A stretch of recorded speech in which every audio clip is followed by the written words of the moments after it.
Once upon a time, in the New World, there lived an aristocrat who was getting on in years. He had but one son, Frank, who was stupid and incapable of learning anything. Finally, there came a day when the old man said, "Listen, son, no matter how hard I try, I can't seem to teach you, nothing sticks. Maybe an accomplished educator will be able to drum something into your head." Youth was sent to a strange town where for a whole year he received lessons from a famous professor. When he returned home, his father asked with anticipation, "Tell me, Frankie, what were you taught? History, geometry, maybe some Aristotle." He then leaned back, waiting to bask in his son's newfound wisdom.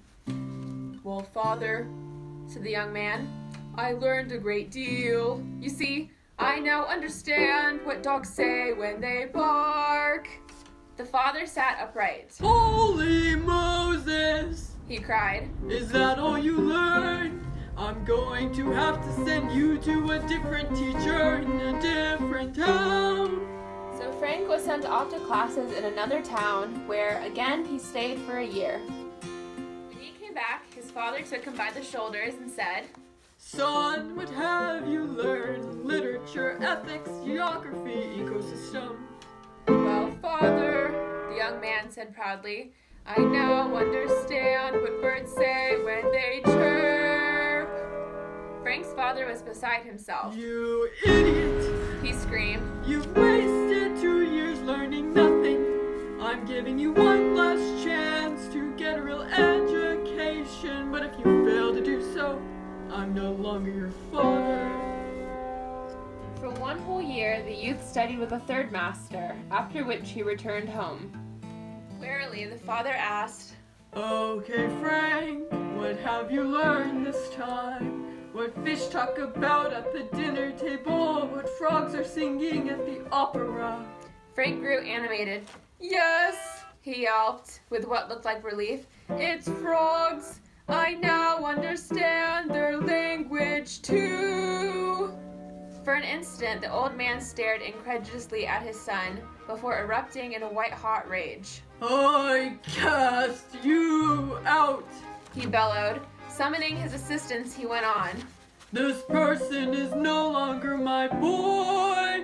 Take him to the empty lot behind my property and annihilate him."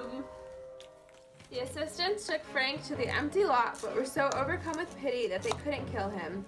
Instead, they cut out the eyes and tongue of a wandering sheep to present to the old aristocrat as proof that they'd done the deed. Meanwhile, the youth hurried away, wandering through subdivisions and strip malls. When he reached the outskirts of town, he spied a magnificent estate set in the middle of wide green fields. The owner, a wealthy rancher, was pacing his property and desperately watching a small herd of cattle. Curious, Frank asked the man why he was so distraught. The man replied, "A crazed pug appears every night at 12 a.m. It's been eating my cows and terrorizing my ranch hands, and there's nothing I can do to stop it. I don't know why it's chosen my ranch.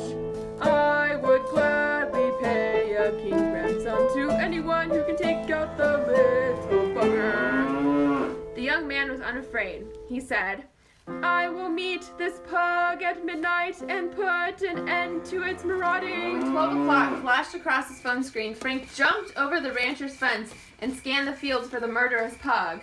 It appeared suddenly, yapping fiercely and speeding toward him with fiery eyes. It was then that Frank understood. He yapped back at the pug, stopping it in its tracks.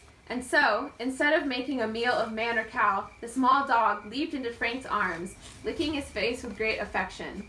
Its vicious cow-killing compulsion had been the result of an old misunderstanding, which, thanks to the youth's brilliant communication skills, was now cleared up. The pug then did a little dance down the road, never to be seen again. The wealthy man was delighted when he learned of the successful pug endeavor, and presented Frank with a roll of cash as big as his head. With the money, Frank was abundantly able to sustain himself and make his way in the world. With fresh confidence, he decided to travel to the capital of the land to see what life was like there. But the closer he got, the more the townspeople appeared sad and listless. What's more, they couldn't even summon up the energy to explain why they felt that way. Finally, just before reaching the city center, Frank noticed a frog croaking sorrowfully in a fountain. "Why so sad?" asked Frank in frog language. "And why are the people sad too?" Well, replied the frog. our ruler was the worst, and we had to give her the boot. We cannot bear to have another awful ruler, but there is no one honorable enough to be a good replacement.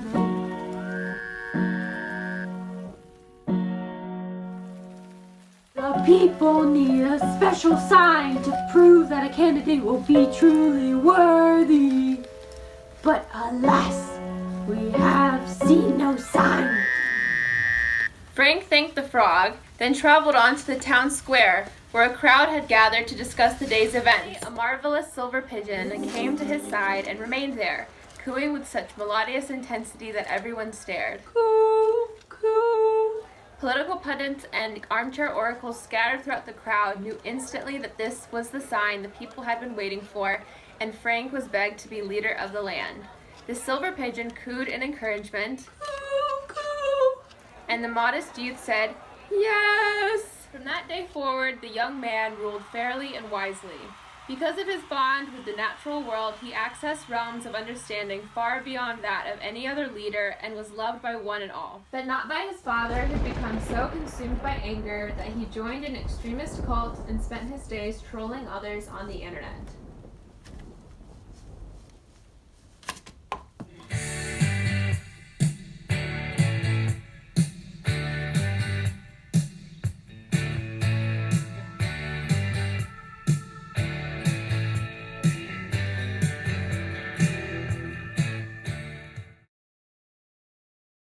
Once upon a time in the New World, there lived an aristocrat who was getting on in years.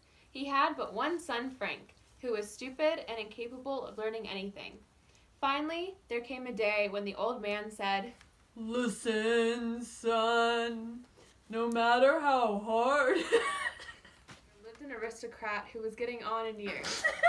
Listen, son, no matter how hard I try, I can't seem.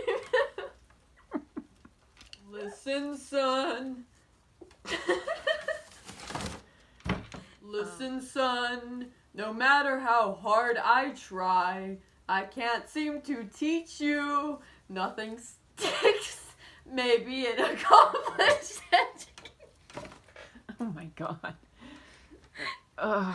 I'm so sorry. When he returned home, his father asked with anticipation. Did I say anticipation? You said something. He then leaned back, waiting to bask in his son's newfound wisdom. "Well, father," said the young man, "I learned a great deal." Wait, Haley. Instead, they cut out the eyes and tongue of a wandering sheep and presented them to the old aristocrat as proof that they'd done the deed. The wealthy man was delighted when he learned of the successful pug endeavor and presented Frank with a roll of cash as big as his... Okay. Big kisses. For an instant, the old man stared incredulously at his son before erupting in a white-hot rage. Oi! Keep going. Oi, Cass. Okay, never mind.